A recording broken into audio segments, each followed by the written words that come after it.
Hammaga assalomu alaykum. Bu birinchi etap 14-darsimiz. Bugun 5-iyulda 2026-yil. Mana Simshohjon degan eshitgansiz. Bu darslarni ko'rishdan oldin ikki darsdan 13-darsgacha ko'rib chiqishinglarni iltimos qilib qolgan bo'lardim. Ya'ni qanaqa?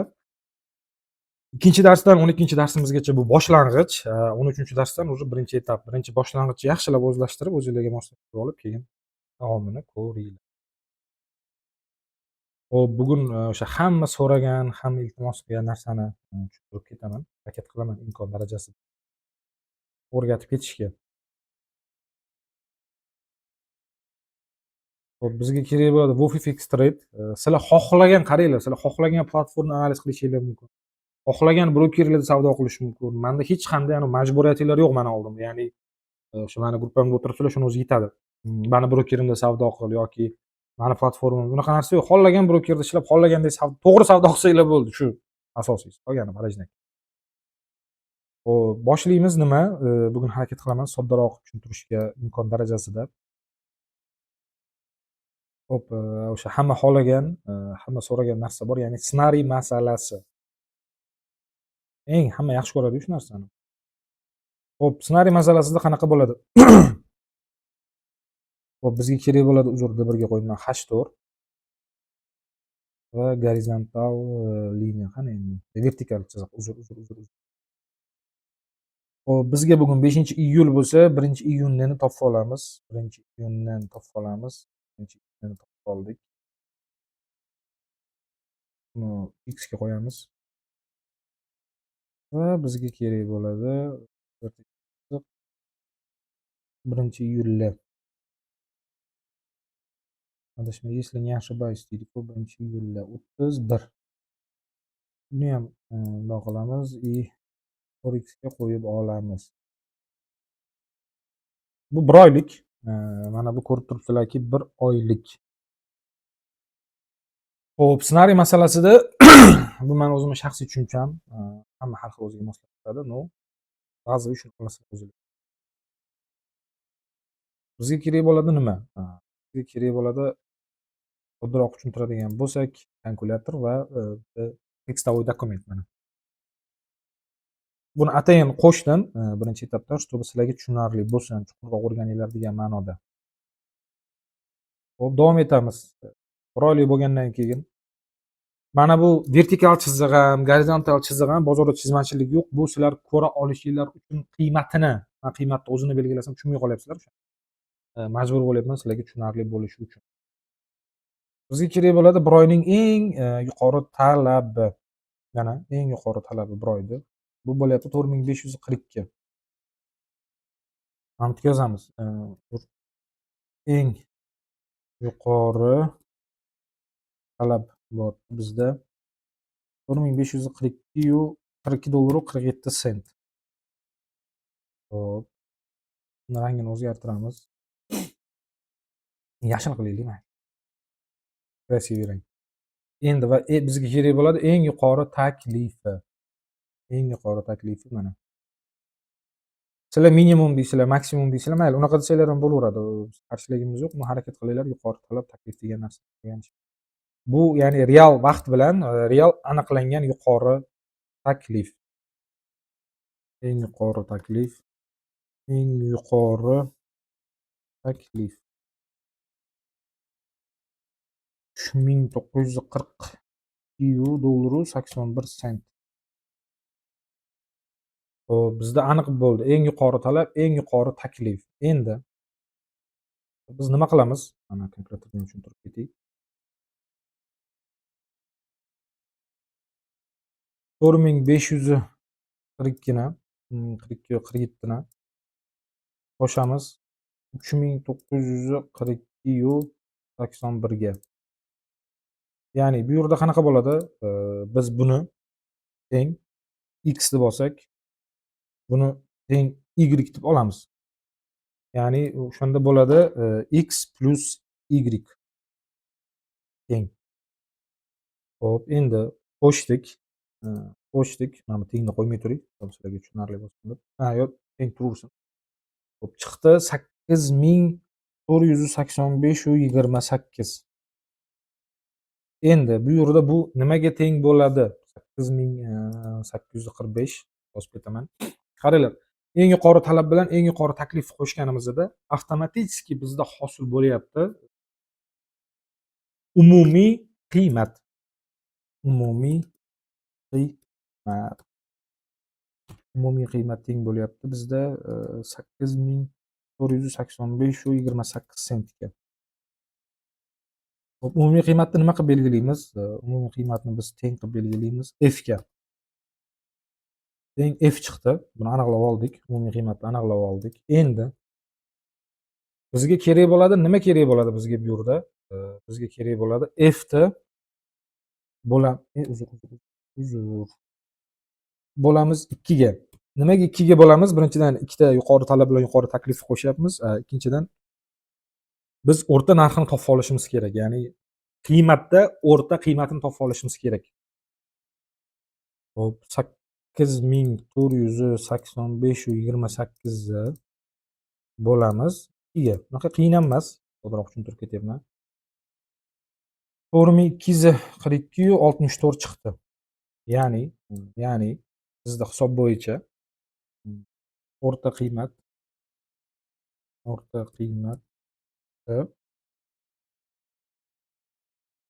4.202.64.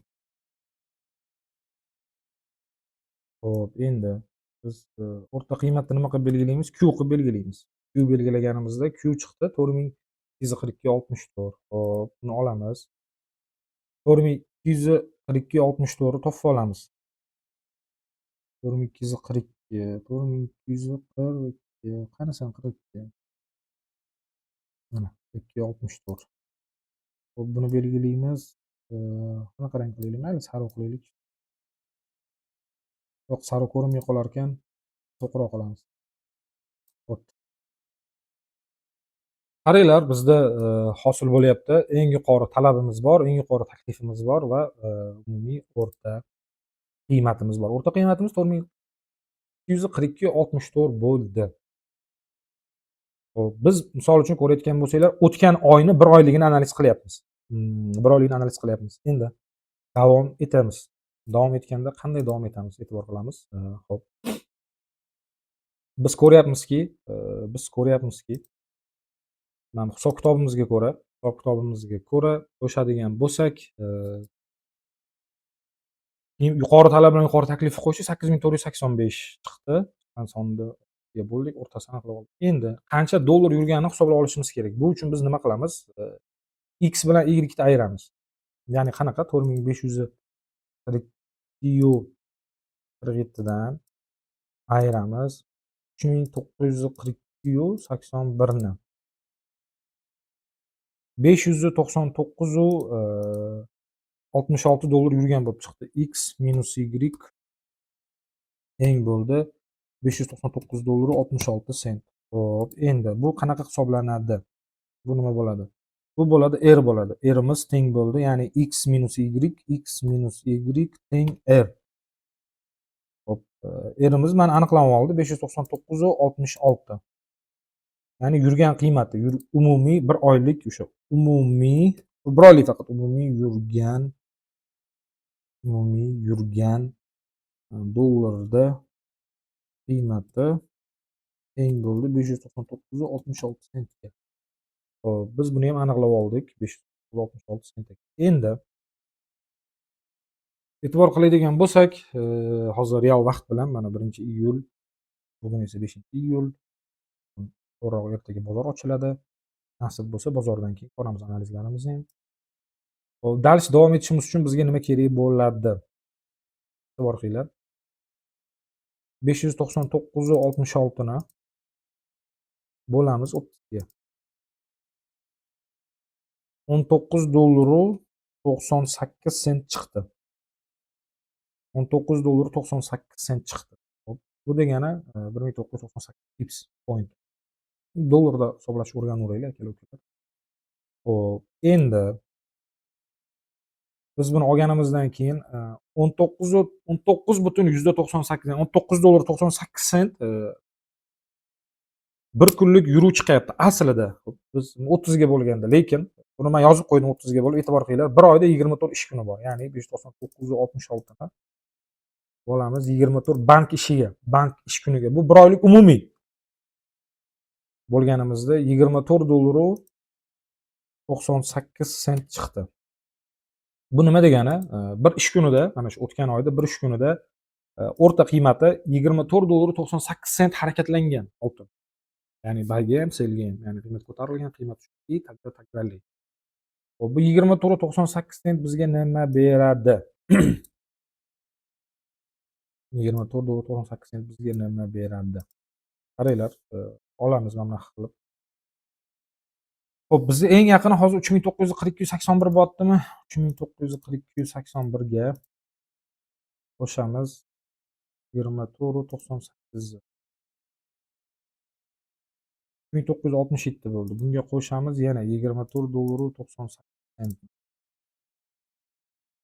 1992.77 bo'ldi. Qo'shamiz $24.98. Ya'ni 3 marta qo'shyapman. Qo'shib boryapman. O'zinglar belgilab ketaverasizlar. 4017.75 chiqdi. Qo'shamiz 24.98. Уже 4-marta. 4042. Qo'shamiz 24.98. Uzr. Mana shu yerda adashdim. 4042.73 ga qo'shaman 24.98 ni. 20900 qoldi. 4067.71 bo'ldi. Endi biz necha marta qo'shyapmiz e'tibor qilinglar. Mana bu yerdan ko'rsanglar bo'ladi. 1, 2, 3, 4, 5. 5. Ya'ni 5 marta qo'shganimizda bizda bo'lyapti 4067.71 kelib chiqdi. Lekin bozor yopilish narxi 4175. 175. Endi hisoblaymiz. 1-iyuldan 5-iyulgacha mana shu narx kelib chiqyapti. Kunlik yurgani. 5-iyul qani? 4, 5. Mana 5 kunligini hisoblaganimizda mana shu kelib chiqdi. Endi aytishingiz mumkin, xo'p hali 5 emas, hali bozor yopiq po faktu, lekin biz nima qilamiz? Xo'p, bugun 5 bo'lsa, bozor ertaga ochiladimi? Bunga qo'shamiz 24.98 ni. 4092.69 chiqyapti. Agar kunlik o'tgan oy hisobidan analiz qiladigan bo'lsak, 4092.69 chiqyapti. Ya'ni kunlik harakatini analiz qilib boradigan bo'lsak bozorni. Yuqori talabga qarab harakatini analiz qilib borsak, ya'ni maksimumga qarab harakatini analiz qilib. 4092.69, 4092.60 qani? 4092.69, 94.92 mana. Hop, ko'rib turibmizki, mana olib tashlayver mayli sizlar. Tursin, sizlarga tushunarli bo'lsin. Lekin tillani hozirgi real narxi, tillani hozir mana bozor yopiq bo'lsa ham real narxi 4164-65 atrofida. Shanba yakshanba bo'lsa ham endi olish sotish bo'ladi, birjalar yopiq bo'lsa ham, real narxi 4164. Endi bozor qanaqa gap bilan ochiladi men bilmadim. Bu joyda ochiladimi, yuqorida ochiladimi? Buni bozor ochilganidan keyingina bilib olamiz. Xo'p, endi 5 bu 6-sanaga ko'ra mana shu narxni belgiladik. Mana bu 5 surib qo'yaman 6 ga.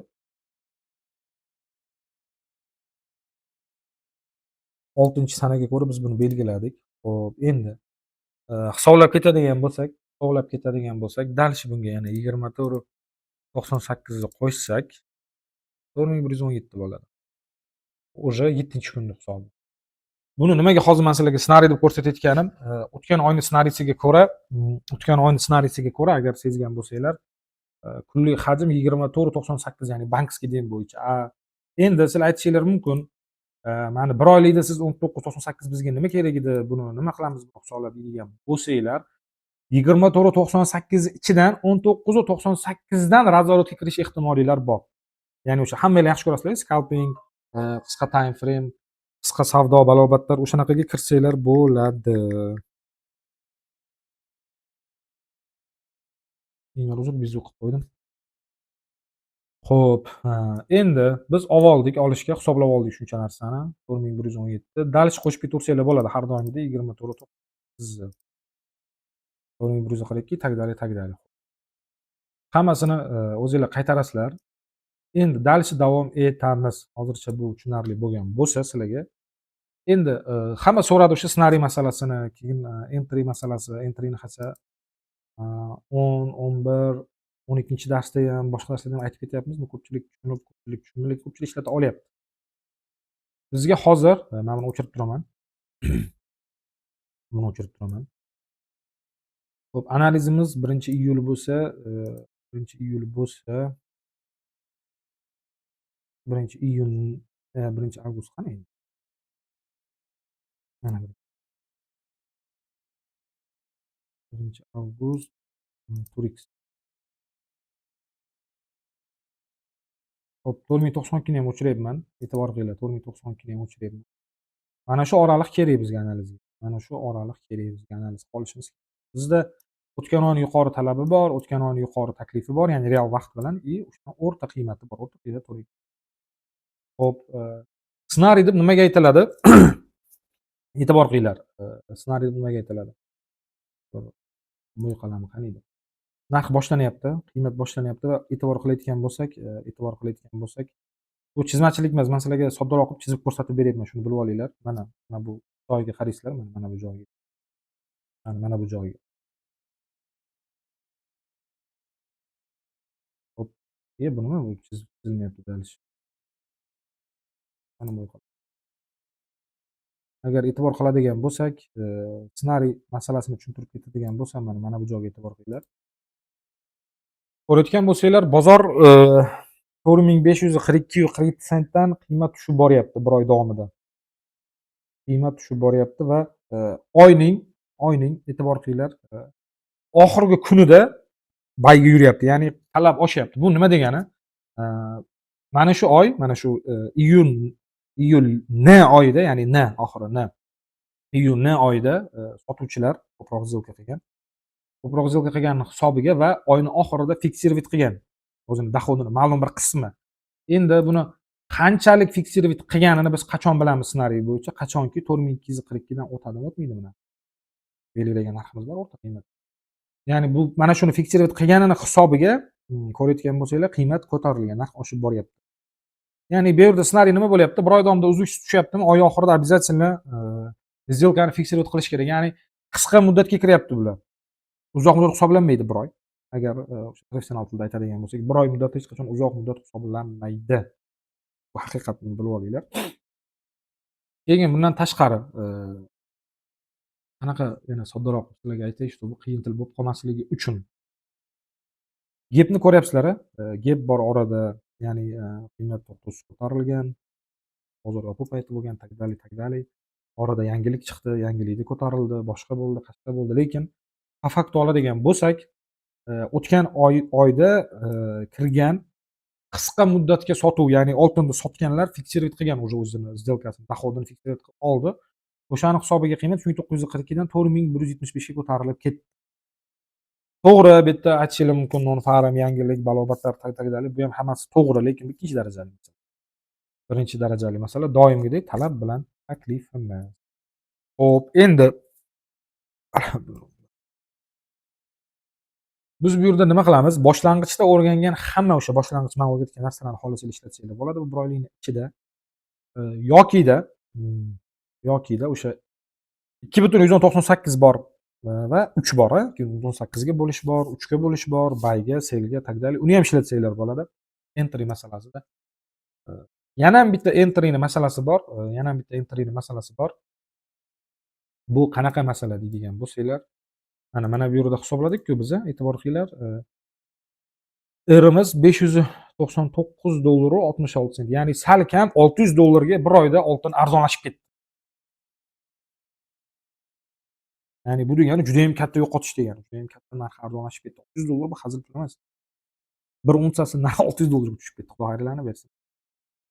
Ya'ni $599 necha sent edi? 66 sent. 66 sentga точный shunaqa tushib ketdi. Mayli plus minus 10-15-20 sent bo'lishi. Xo'p, bu degani xohlaymizmi yo'qmi, narx, qiymat o'zini tiklashi kerak oltin narxi. Qanaqa ma'noda? Ya'ni qanaqadir mana endi nimaga, oltin qazolovchilari bor, ishlab chiqaruvchilari bor, fundamental darsimizni o'rgatib ketgan rasxodi bor, sotishi bor, olishi bor, komissiyonisi bor, fyuchersi bor, tak dalay, hammasi.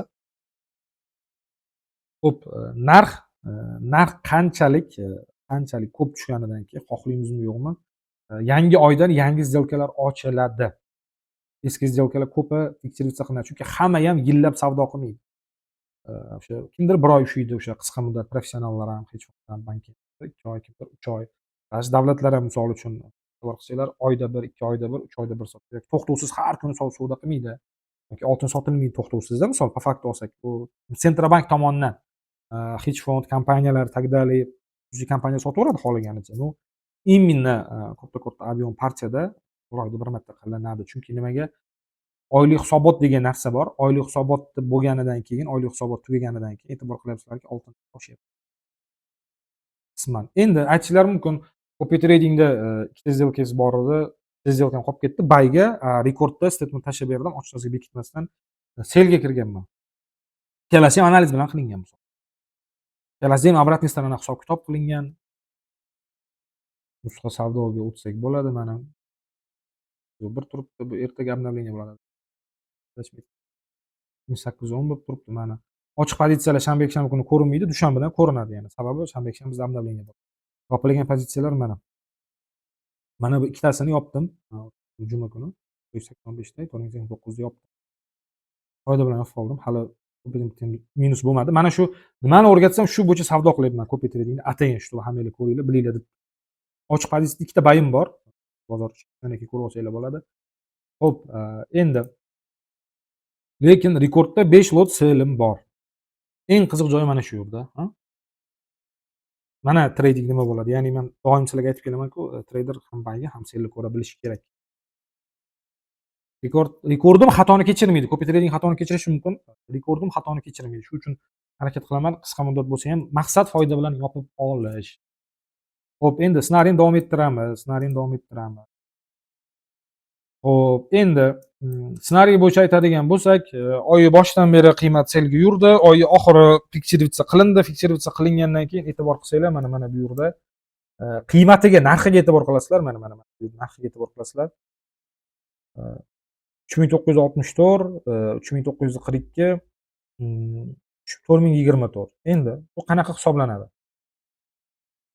Xo'p, 3942 281 qo'shamiz 3960 71 ga, 3960 71 ga. Orqasidagi sentida plus minus farqi bo'lishi mumkin, to'g'ri tushunasiz.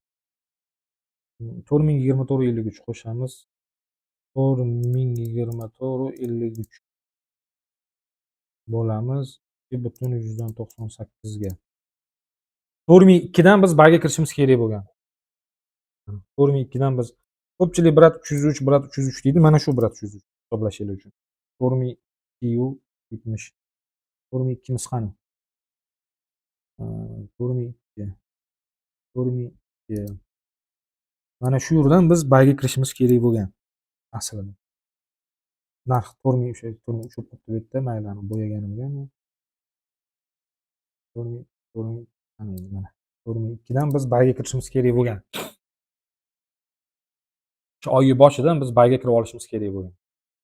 Har 24.98 da, har 24.98 dollar bozor yurganda biz bizubitkamizni ko'tarib ketishimiz kerak bo'lgan 19.98 ga. Bu qanaqa bo'ladi? Bu juda ham oson. E'tibor qilinglar, birinchi ko'rganingizda qiyin tuyulishi mumkin, lekin juda ham oson qilib o'rgatyapman, shuni bilib olinglar. Bu qanaqa bo'ladi? Qaranglar. 4002 10 mi? 4002 10 bo'lgandan keyin bunga qo'shamiz 24.98 dan 4027.08 ga chiqdi narx, misol uchun. 4027.08 ga chiqqanda biz avtomatik bundan ayiramiz 19.98 imizni. 4027 ga chiqqanda narx 4007 ga biz bizubitga qo'yishimiz kerak o'zi avtomatik. 4007 qani endi? 4007 Mana shu to'g'rida sal narx ko'rinadi. 4007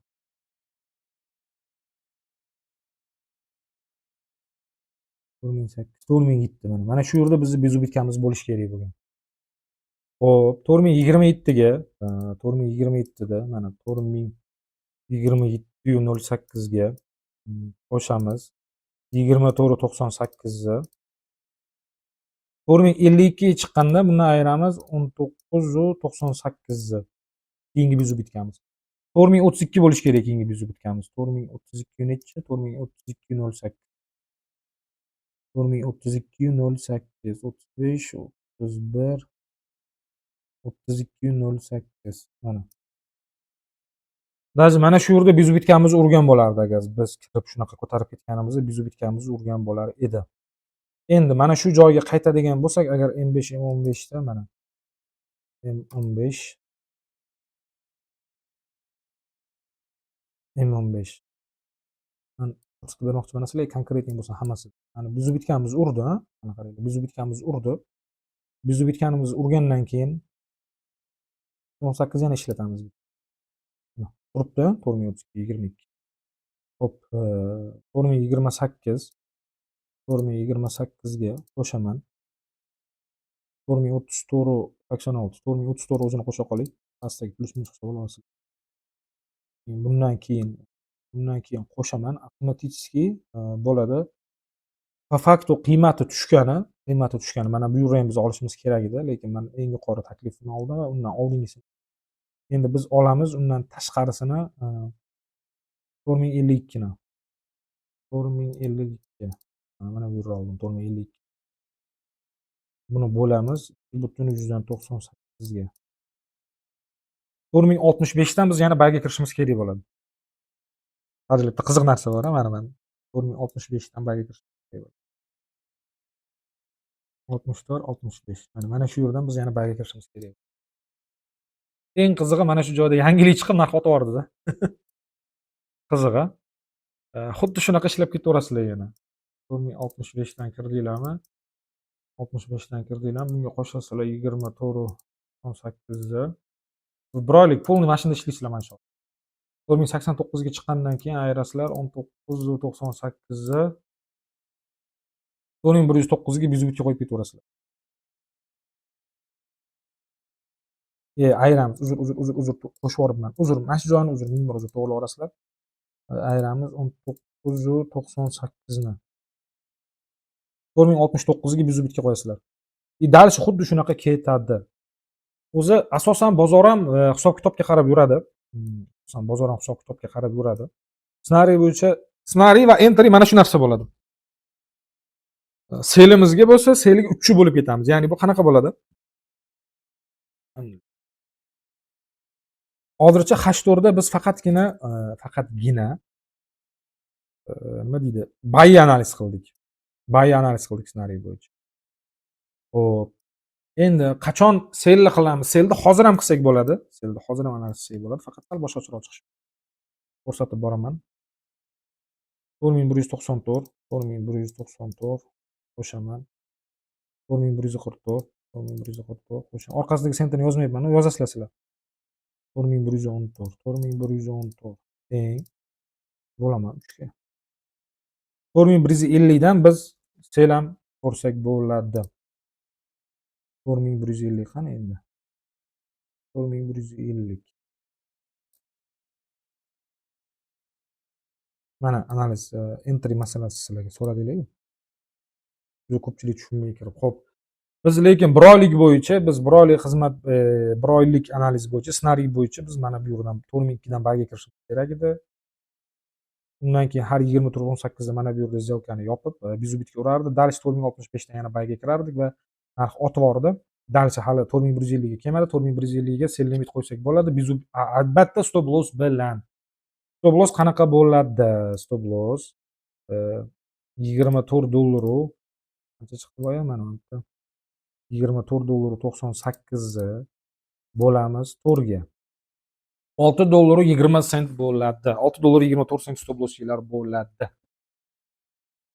Xo'p, bu qanaqa? 4150 bo'lsa, bundan ayiramiz $6.24 dan. 4143 ga sell limit qo'ydinglar, mana 4150, 4143 ga stop loss qo'yasizlar.